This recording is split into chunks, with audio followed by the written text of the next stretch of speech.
Hi, and welcome to episode 2 of Maker Wild Knits. I'm Lauren. I live in the Pacific Northwest. I've been a knitter for several years, and I decided in 2026 to start a podcast. So here we are. This is episode 2. I started with everything I made in 2025. So if you're interested in what I made in 2025, go ahead and take a look at that episode. And if you like this episode, please subscribe and like this video. Today, we're going to talk a little bit about my whips. I don't have any finished objects, so we aren't going to talk about that, but I thought we'd talk about my whips and some of my intentions and goals for 2026.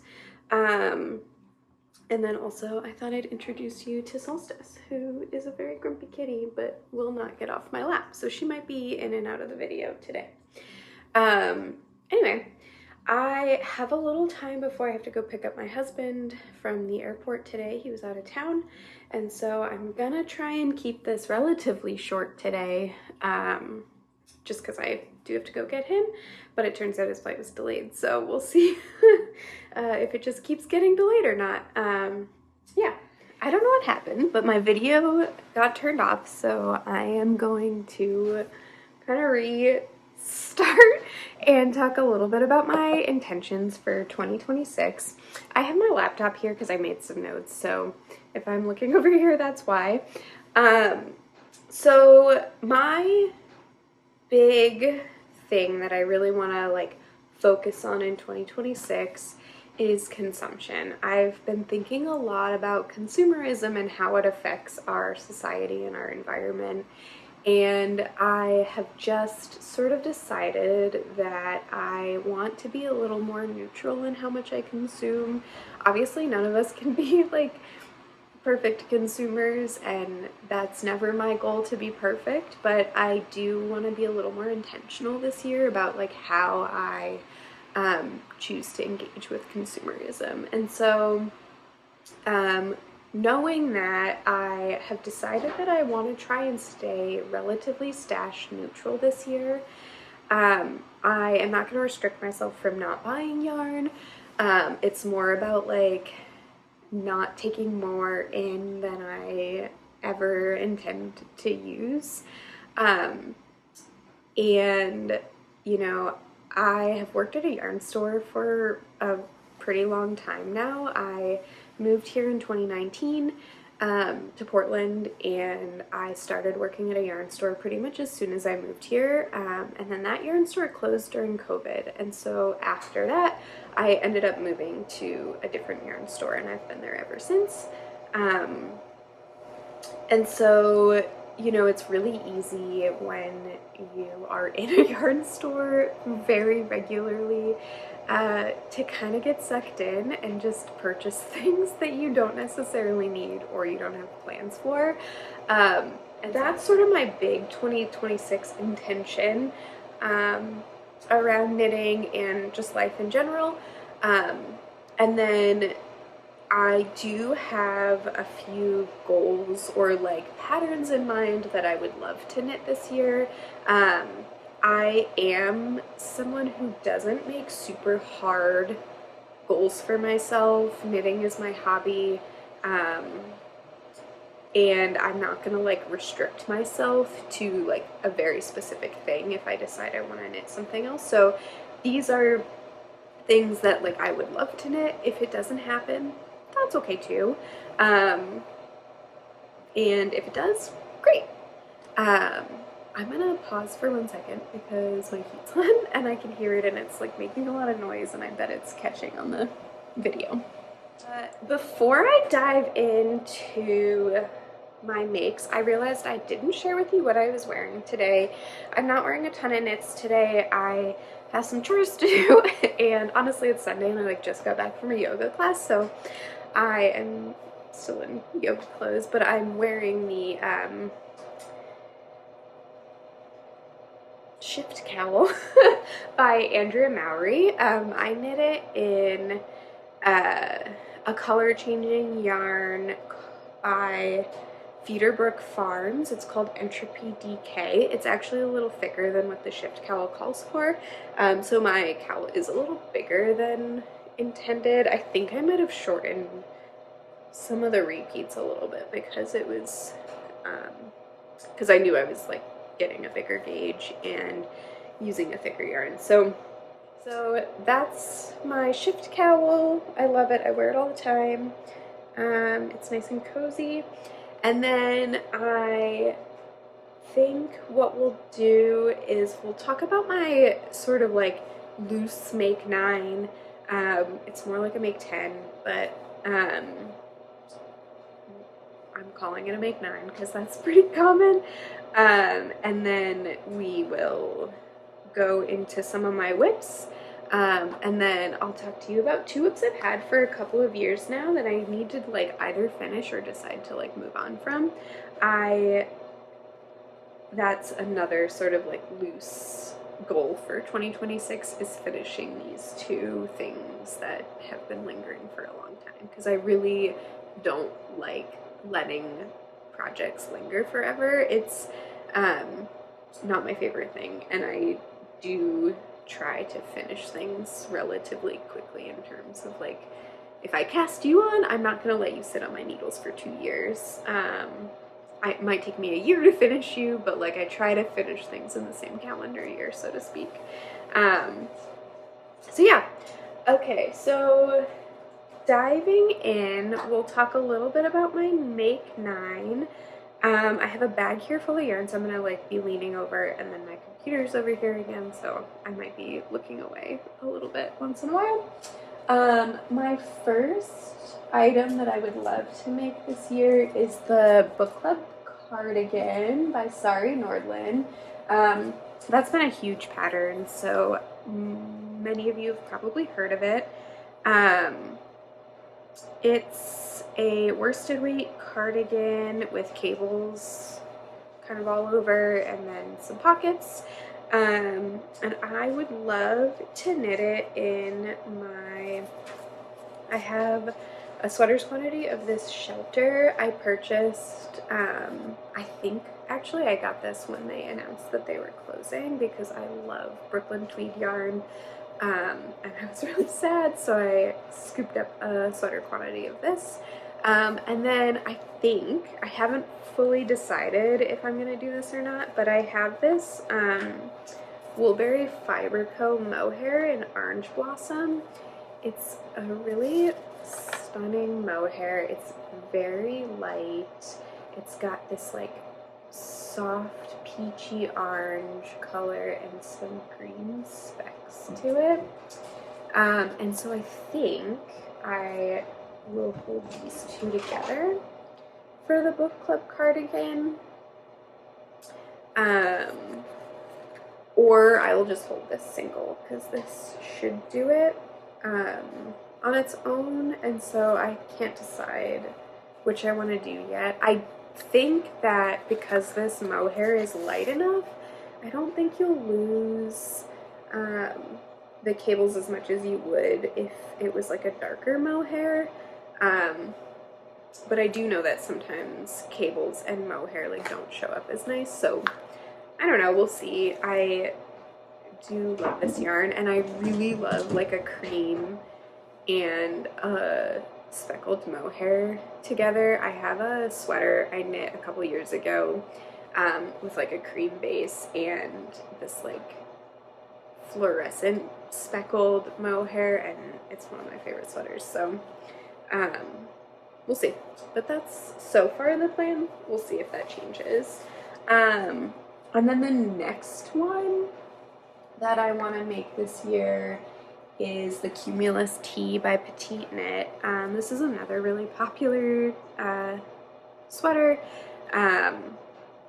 And I have some knitting for Olive Pure Silk that I want to knit it in. It's the blood orange color. Yeah, blood orange. And I just love this bright kind of poppy orange. It's kind of bold for me. I generally tend to stay closer to neutrals, but I do think that this color looks good on me. So yeah, so that's my second make for 2026. I don't have any yarn pulled for this. I'm sure I have a fingering weight yarn, but I want to make sort of a very basic stockinette stitch neck warmer. I don't know, like, some of you may use these, but I wear buffs a lot, you know, like those tubes that just go around your neck when I'm running or cycling, and I would love to have a fingering weight hand knit, basically buff, for cold runs or for like cold bike rides to work or things like that. And so I would like to make something just kind of simple that hugs close to your neck. There's a few patterns out there. There's like a free one I'll put up in the corner, and that's kind of the style I'm going for. And so I'll just use a fingering weight for my stash probably, and see, you know, whatever I have. So that's a very like kind of basic, not exciting thing, but I do really want one.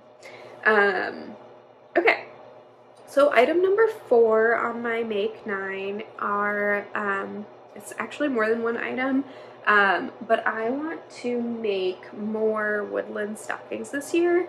If you saw in my last video, I made I made one woodland stocking in 2025 and 2 in 2024. And I am trying to knit one for each member of our kind of extended family. And my goal is to try and gift 2 a year, you know, to the next 2 people.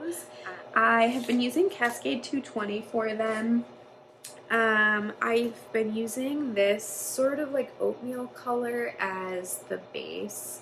So this is what all the color work is in, and the cuff and the heel. And then I've been switching, you know, for each stocking, one of these 2 colors as the main color. And so I have a bunch of this in stash just because I wanted to make sure I had it for whenever I wanted to knit on it. But so I'll just keep using these colors. I really like the way these 3 look together. They're not overly Christmassy. Like, I like that these are more muted reds and greens, and not so like in your face red and green. And with this oatmeal color, it really kind of looks kind of pretty vintagey when they're knit up, which I really enjoy, especially with the aesthetic of those color work patterns. So I am looking forward to making more this year. We'll see if I make 2 or 3. I would love, since I only knit one last year, I'd love to kind of catch up, but we'll see what happens. I'm not gonna like push myself, but so that is another goal for 2026. And then my next one is the Via by Yuko. It is an all-over colorwork sweater that honestly would be pretty intense for me. I do knit colorwork, but I'm not like an extreme colorwork person, and I haven't knit tons and tons and tons of it. Honestly, these stockings are like the most colorwork I do. But we got this book in the shop, and when we got it, I just like kept coming back to it. Like every time I'd be in the shop, I'd open up the book and look at this sweater, and I don't know what it is, but I just can't get it out of my head. So I bought the book finally, and I think I'm gonna knit it this year. We'll see. It's steeked down the center, and then the arm and the neck is steeked as well. So that'll be interesting because I haven't steeked anything before. And then I did buy this yarn. I don't know if this is what I'm going to use. I bought it thinking it was a good idea, and now I'm questioning myself. So there's a really cute yarn store that just opened up in Northwest Portland called Good Yarn Co.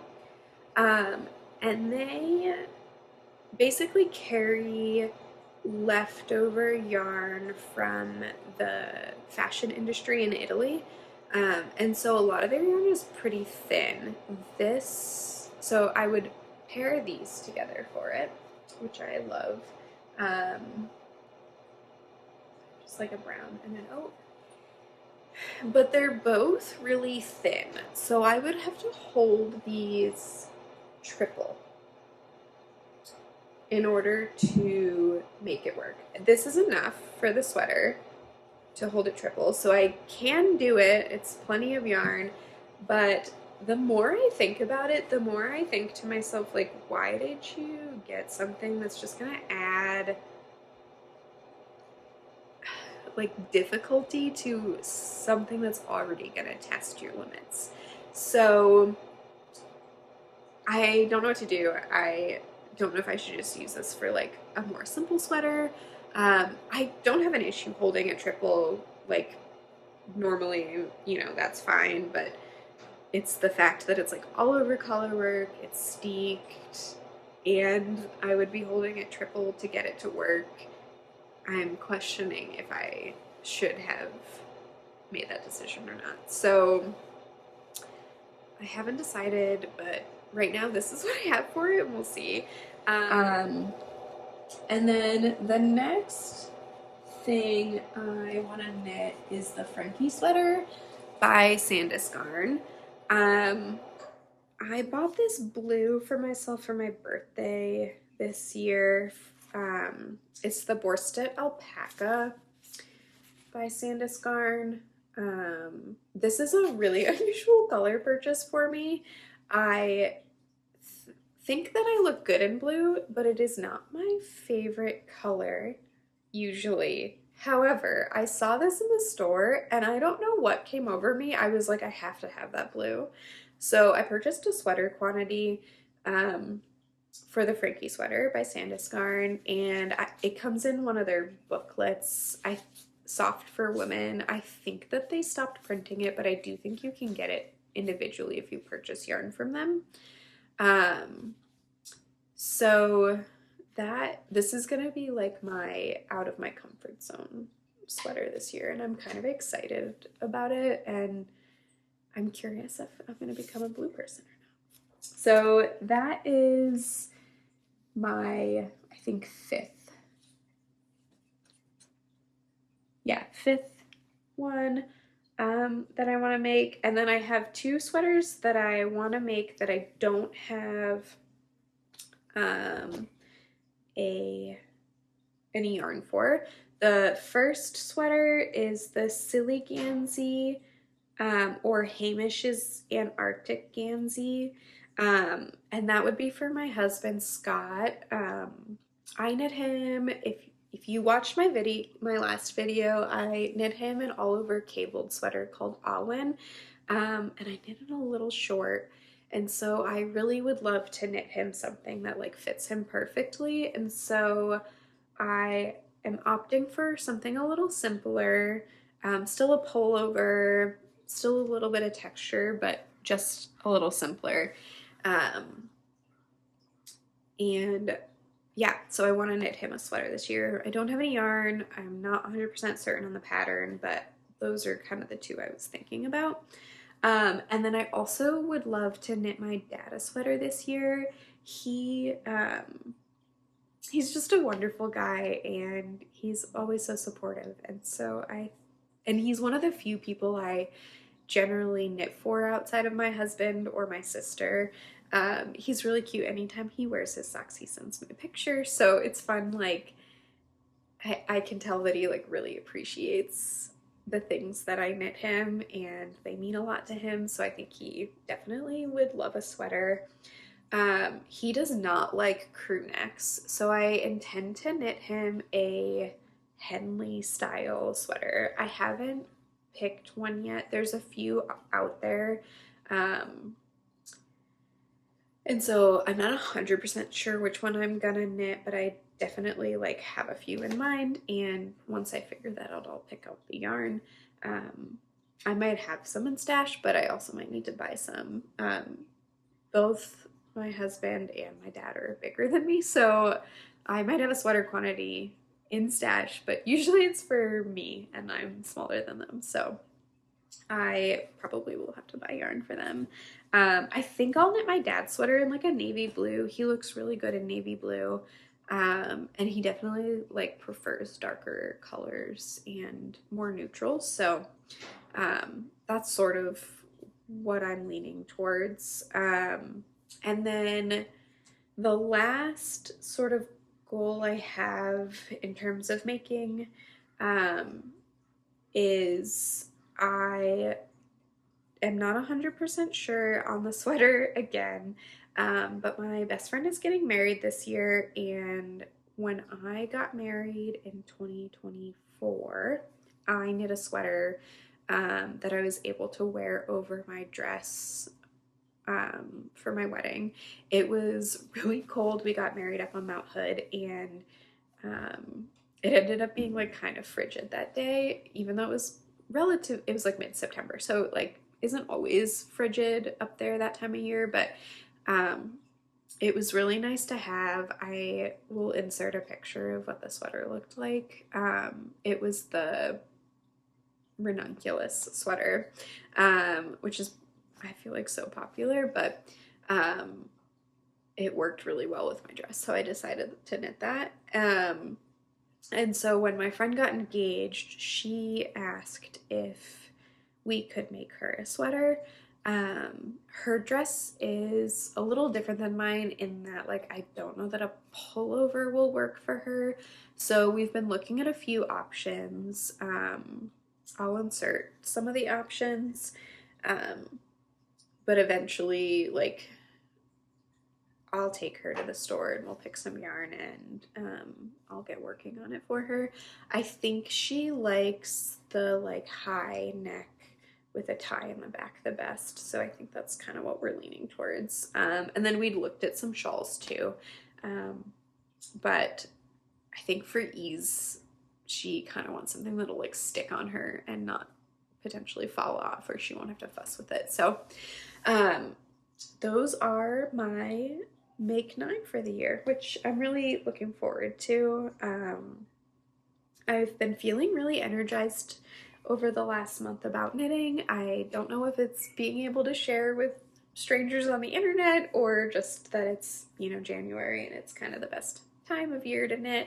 But I've been having a lot of fun knitting lately, and it's been kind of great. So yeah, so those are my plans for this year. Again, like, I am not super strict about goals, so if they all happen, wow, that's amazing.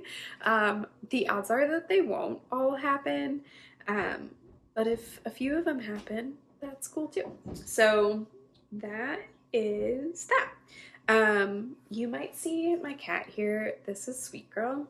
She was introduced in the last video.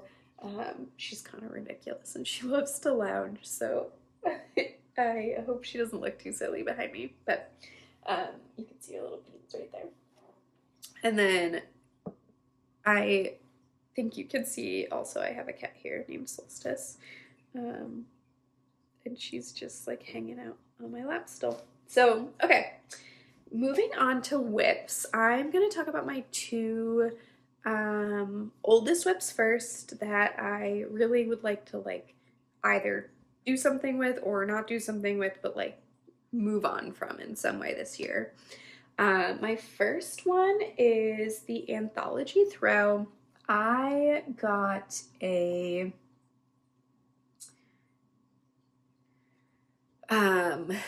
advent calendar from Woolberry Fiber Co. I think in like 2022 or 2023. And so that's what this yarn is. And I love it, and I love the colors, and my intention for this one for sure is to finish it this year.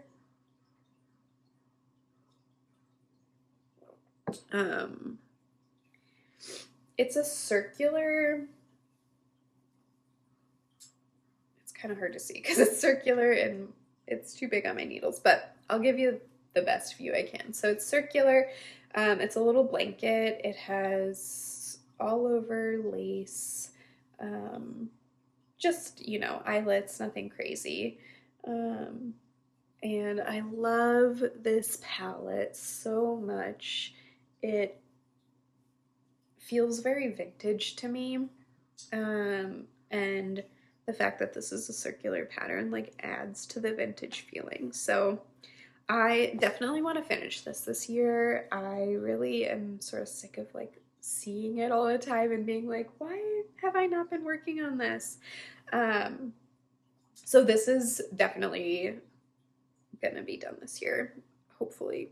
We'll see. I've been saying that every year. So yeah, it was designed by Helen Stewart. She does a lot of Advent blankets and shawls and things, so she's a good one to look up if you ever purchase a Advent calendar and want to knit something with it. So yeah, that's my anthology throw. It looks really funny in this circle. And then I will show you, I'm not going to pull them all out, but like the colors get more green and blue, and so I'm really looking forward to that. These are like several of the next colors, and so I'm really excited to kind of dive into the blues and the greens a bit. I kind of can't wait. Green is like one of my favorite colors. So, I mean, you can probably guess that I'm sitting on a green couch, which definitely is a choice for somebody's living room. But yeah, so that one I would really love to see finished. The next one I am not as sure of, and I guess that's kind of where my like question of do I finish it or do I like move on and figure something else out comes from. So the next one is the Anna shawl by Gooder and Johnson. It's a Brooklyn tweed pattern, I think.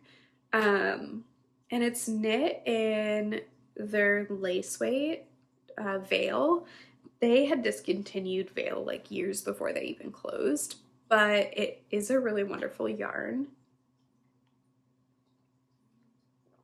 And when they discontinued it, I purchased a little bit of like what we had left in the shop.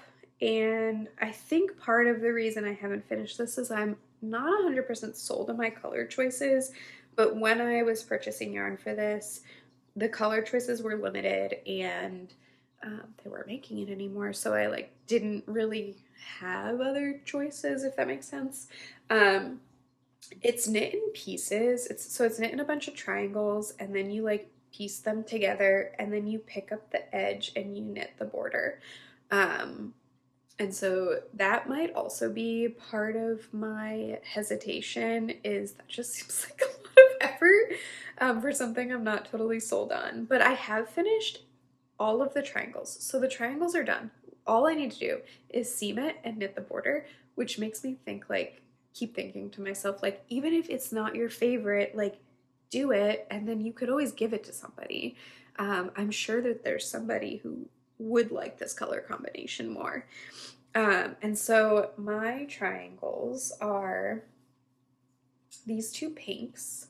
I was kind of going for a semi-monotone combination, so it's this like kind of raspberry pink and then this like mauve-y pink and then this really deep purple. And so I just don't know what it is that I don't love about this combo, but I don't know a good way to hold this up. There we go. So those are the colors, and I don't know. It's not like a color I would normally wear, but I don't hate them together. So I need to decide. And then the border, I was going to continue in the raspberry. So there's only one raspberry triangle, and then there's two each of these. And so this raspberry triangle goes in the center, and then you have like the two sort of like purples on either side. Yeah, so I don't know what I'm gonna do. I need to think about it a little more. I don't know if you have any thoughts or suggestions. I would love to hear if you've had like a project that you're really uncertain about that you've just like let sit and sit and sit, like what you finally decided, if you decided anything. Yeah, so let me know.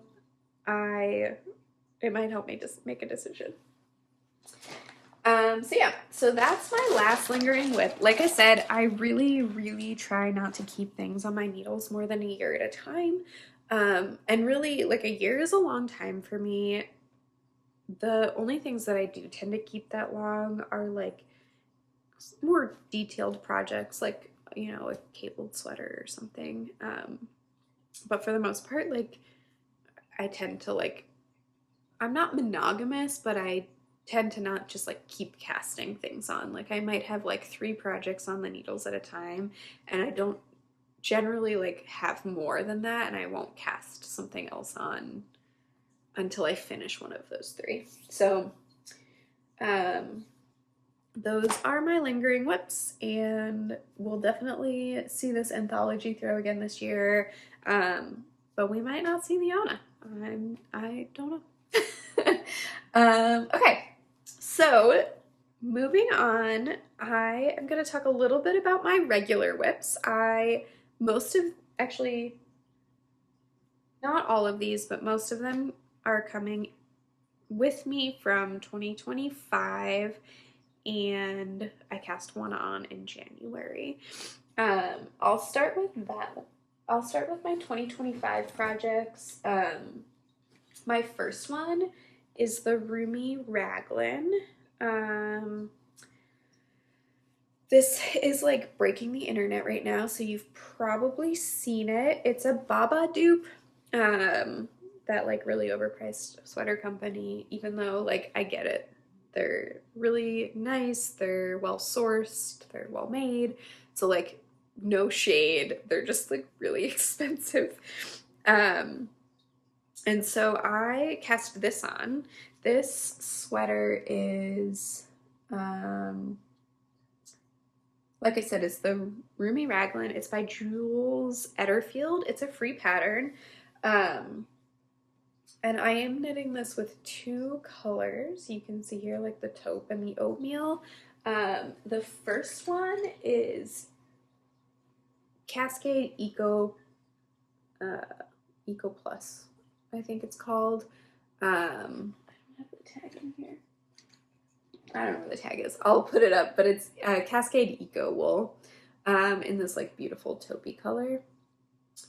And then the other one I'm using is this sort of oatmeal color. It's a fingering weight, and it is called 90 Varas. It's by Wool Dreamers. I adore their labels so much. And it is a 100% Lana Merina Trashumanto. Oh, it's 100% Trashumant Merino wool. I was reading the not English one, and I was like, interested, like, I don't know what I'm saying, but I love their labels. They are a really wonderful company. I would definitely recommend their yarn. It is pretty toothy. I really love a rustic wool, so if you ever see me knitting with yarn, most of the time you can assume it's rustic unless it's like a sock or something. But I do tend to knit with toothy wools if they're just my favorite, so don't look to me for really soft suggestions. So yeah, so I have finished the first sleeve on this, and I am a pretty good ways through the second sleeve already. It doesn't look like it because the raglan's so deep, but the sleeves are kind of short because the raglan's deep. And I finished the raglan increases and then separated for the body, so and then knit like a few inches on the body. But because this is so heavy, I wanted to knit the sleeves before I finished the body. And I was a little worried. I only bought 2 skeins of this Eco, and I know it says you only need 2, but like that didn't seem like very much to me, even though these skeins are huge. I don't know why I was like freaked out about it, but I figured I'd knit the sleeves and then see what was left. I did, it doesn't look like it because it's huge, but I did shorten the raglan by an inch. I am 4'11", so I'm like really short, and I just thought that if I knit it to what it called for, it would look huge on me. So I shortened the raglan by an inch, and then I also decreased every 5th row instead of every, I think, 6th or 7th row, because I have short arms, and so I wanted the sleeve to come out shorter, and that worked perfectly, honestly. So if you are tiny, that's what I would recommend. It's worked out really great so far. Oh my goodness. Sweet girl. Relax. Okay, and then I need to go get my other work in progress. I just realized it's in my purse, so hold on. Okay, so the next thing on my whips that I want to finish are a pair of vanilla socks. I'm not using a pattern for these or anything. I am obsessed with self-straping yarn. I have lots of it in my stash, and so these socks are from Tiny Human Knits. They are one of her Lord of the Rings colorways. I think they were called Saruman's Storeroom. And so I finished one sock already. And then I am working on the heel. Oh gosh. This is what happens when it's in your purse. Oh, I'm like in the middle of a row too, which is funny. I'm working on the heel of the second sock. I like just started the heel, barely. So I don't have much further to go on these. They shouldn't take me very long. I honestly keep them in my purse and just knit on them whenever I like have time while I'm out and about. I pretty much always have a pair of socks or something small that I keep in my purse. And just knit whenever. I try not to bring big things out of the house unless I'm like intentionally going somewhere. So it's really nice to have. So yeah, I hopefully will finish those soon, and then I'll probably cast on another pair of socks, or maybe I'll cast that neck gaiter on, we'll see. So that's my other whip from 2025, and then I have one more whip that I've been working on right now. I have a coworker who is expecting in March. She's expecting a little girl, and she's very excited, and so I am knitting her the Friday sweater by Petite Knit in the 2 to 4 month size. This is, the blue is like some random stash scrap I had. There's no label with it or anything. And then the cream is Cascade Heritage, their sock yarn. It's a really good option for like a fingering weight baby knit. And they're both superwash. I know that because the blue I had in like my sock scrap bag, so I know that it's a superwash of some kind. And Marnie, who's expecting, loves blue and is like, I think blue is her favorite color, so I thought it would be cute to do kind of a traditional like blue and white stripe.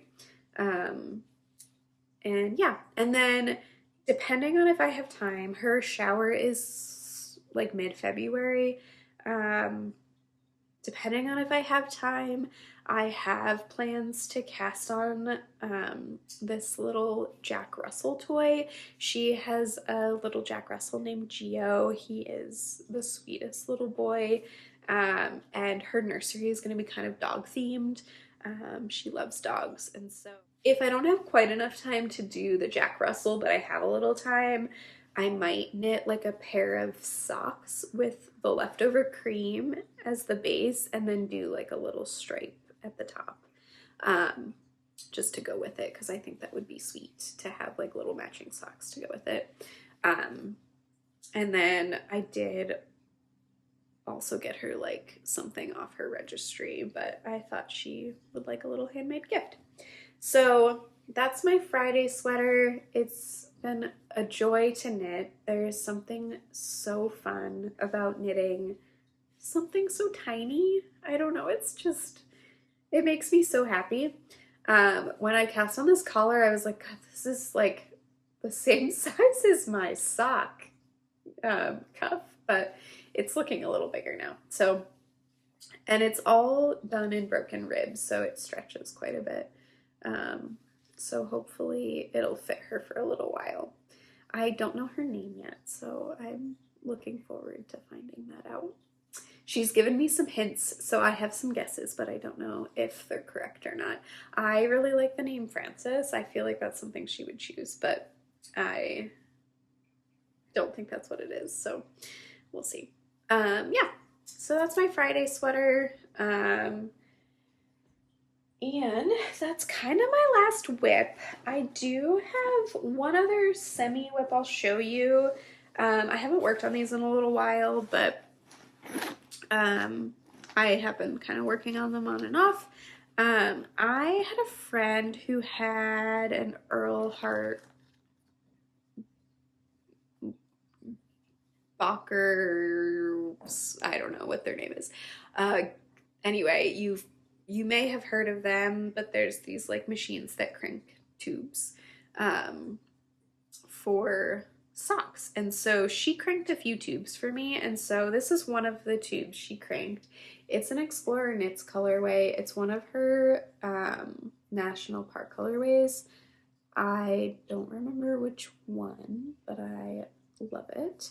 And I have knit the toe and the cuff of one sock each, and then I will find the middle and cut it in half, and then I'll knit the cuff on the bottom and the toe on the top half, and then I'll go in and I'll cut the heel in at some point. So I have a few tubes from her that she cranked for me, and so I want to try and like finish some of those up. I love hand knitting my socks like completely, but I do wear socks, like hand knit socks, like almost every day, even in the summer if I'm wearing sneakers, because I don't find them too warm, and I live somewhere that's relatively moderate, so like unless it's super hot or I'm wearing sandals, I'm usually in my hand knits. And I have to say, I cannot knit them as fast as I wear through them. So I appreciate having a few tubes because it's nice to just have a few that I can make kind of quickly.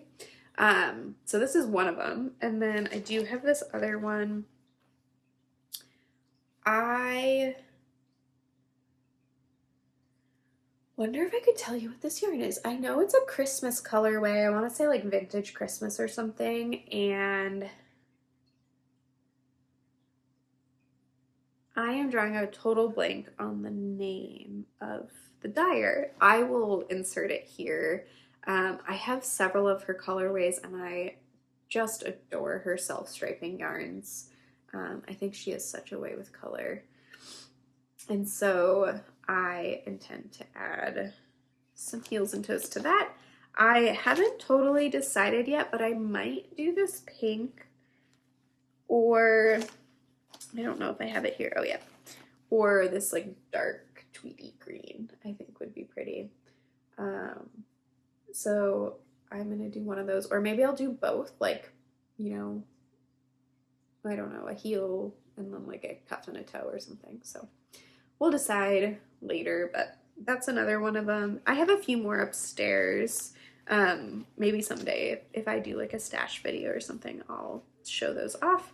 But yeah, so I want to try and finish those. I can knit like a cuff and a toe in an evening, and so I just did these one night when I was watching TV, and then I was, at the time, it was like kind of late, so I was like too lazy to start dealing with cutting into it. So I just need to like sit down and focus and do that.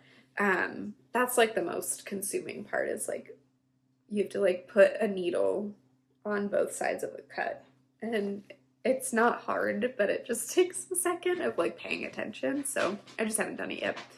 So yeah, so that's my last whip that I have. And I have no finished objects or anything this go around. I hope to finish that baby sweater by my next video. If I don't, then I won't have given it to her in time. So that would be kind of a bummer. I intend to try and make these videos every 2 to 2.5 weeks or so. I had planned to shoot this a little sooner than I am, but I came down with a cold and sounded terrible for a little while, so I kind of held off, and that's why my like 2026 video is a little far into 2026, but you know, stuff happens. So yeah. And then other than that, if you're curious about life, I'll share a little bit. I am also training for an ultra marathon right now. I really love to run slow and far. I'm by no means fast, but I like to run for a very long time. And so I am signed up for a race at the beginning of May. It's a 55K in Idaho, and yeah, I don't know. It's got a lot of climbing, more than I've ever done in a 55 or a 50K. Usually they are 50Ks, which is roughly 30 miles. This one's a little longer. I have done a few, both like a race, you know, supported with aid stations and people there to cheer you on. And then I've also done a few sort of like solo or with a friend adventures that are longer like that. For my 30th birthday, myself, my husband, and a couple of my friends ran around Mount St. Helens in a day, which is like 35 miles. And it was beautiful and so hard and so fun. And then, was it last year or the year before? I did sort of the same thing, but around Mount Hood. Mount Hood, the trail is 40 miles, so I didn't run the full 40 miles in a day. Well, the trail around Mount Hood is 40 miles, but my friend and I added 10 in order to be able to split it into 2 days. And so we started, it's a pretty true circle, so to speak, around the mountain. And so we started, if Timberline Lodge is here, we started over here. And so we ran 5 miles up and then the first half, and we stayed at Timberline Lodge, which was impeccable. It's such a beautiful lodge. It's also where I got married. And then we ran the second half the next day. And it honestly was so fun. It was also really hard. It was really exposed. It's a volcano, so there's lots of sections of like open air and no trees. And then like also lots of sand, and then there's some river crossings. But it's a stunning trail, and even if you maybe aren't as silly as I am, if you go check out a section of it or do a day hike, I would definitely recommend it. It's a beautiful area. And honestly, Timberline Lodge is also beautiful. And hot tip, they put out coffee and tea in their like main area. So even if you aren't a hotel guest, you could definitely stop and have a cup of tea and look up at the mountain and sit by the fire. So yeah, I would recommend it.